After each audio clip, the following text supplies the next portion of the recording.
প্রিয় ভিউয়ার্স, আসসালামু আলাইকুম। আপনাদের সাথে আছি আমি হামজা। তো আজকে দেখবেন আপনারা আমার ছোট্ট ফার্মিং লাইফের গাছের যে যত্ন আত্তি বা গাছে আমি কি ব্যবহার করি। তো অনেকদিন আসলে খামারের অন্যান্য সাইডে কাজ করার জন্য গাছগুলোর প্রতি আমাদের যত্ন নেওয়া হচ্ছে না। রোপণ করার পর থেকে গাছগুলো পড়ে আছে, যদিও নভেম্বর থেকে শীতকালীন আবহাওয়া শুরু। তার পরিপ্রেক্ষিতে আজকে গাছে প্রথম আমি কিছু প্রাকৃতিক জৈব সার ব্যবহার করব, যাতে করে গাছগুলোর গ্রোথ আর একটু বেশি হয়। এখানে এই সিরিয়ালে আছে কিছু মরিচ গাছ, দেশি মরিচ গাছ, যেগুলো আমি আরও অনেক ছোটো থেকে লাগাইছি। 3 থেকে 4 ইঞ্চি ছিল, এখন অনেকটা মাশাআল্লাহ বড় হয়েছে ওগুলা। এখানে আছে আপনার কিছু বেগুন গাছ, মাঝখানে আবার মরিচ গাছও আছে। এটা হচ্ছে পেঁপে গাছ। মাশাআল্লাহ গাছটা আমি খুব ছোট লাগাইছি, মাত্র 50 টাকার গাছ। আজকে দেখেন কত সুন্দর পেঁপে ধরে আছে। এগুলো হচ্ছে টমেটো গাছ। এই জাতটা খুব নতুন একটা জাত, যদিও গাছগুলো তেমন একটা গ্রোথ আমি পাচ্ছি না এখনও।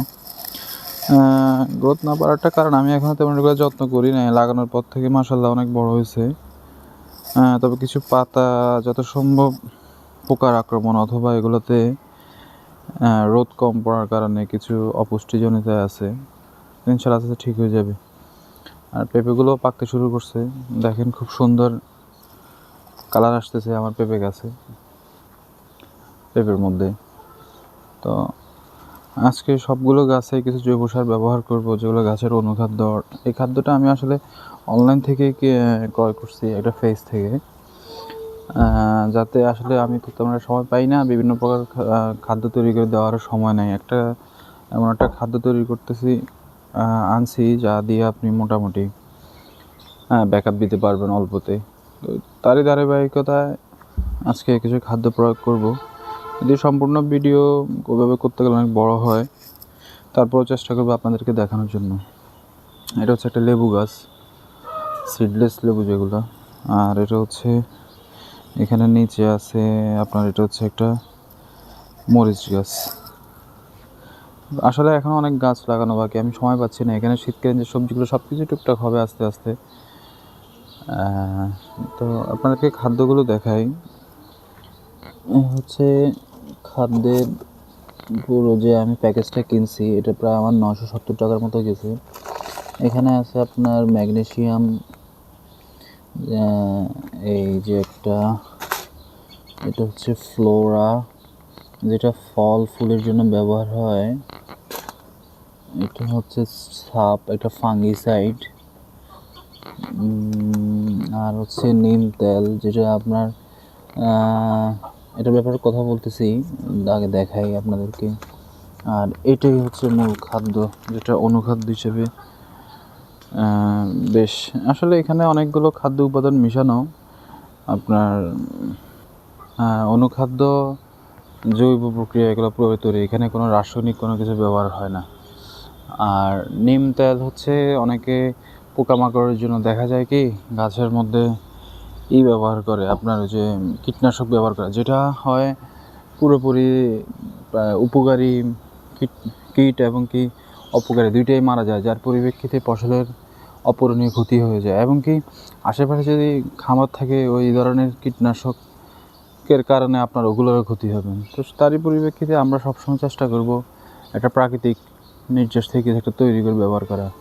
হয় আপনি নিমের যে তেল, ওটা একটু তিক্ত হয়, যার কারণে ওই কীটনাশকগুলো আসতে পারে না, ক্ষতিকারক, সেটা ইউজ করবেন। অথবা আপনি চাইলে মরিচ, একদম ঝাল মরিচ এবং কি ওই যে রসুন, তারপরে হচ্ছে আপনার এই হলুদ, এই ধরনের মিক্সার করে আপনি স্প্রে করবেন প্রতি সপ্তাহে 2 বার। এই ধরনের বিভিন্ন প্রাকৃতিক যে সিস্টেমগুলো আছে ওগুলো ইউজ করবেন। তো তাতে দেখা যায় কি আপনার যে উপকারী যে কীটগুলো থাকে সেগুলো থাকবে, কিন্তু অপকারীগুলো থাকতে পারবে না। ঝাঁঝালো গন্ধে, গাঁদা ফুলের যে নির্যাস, এগুলো থেকে। তো আমি নিম তেল আগেও ব্যবহার করছি, এটাই আমার কাছে বেস্ট অপশন মনে হয়। দামও তো একটা বেশি না, এই আর কি।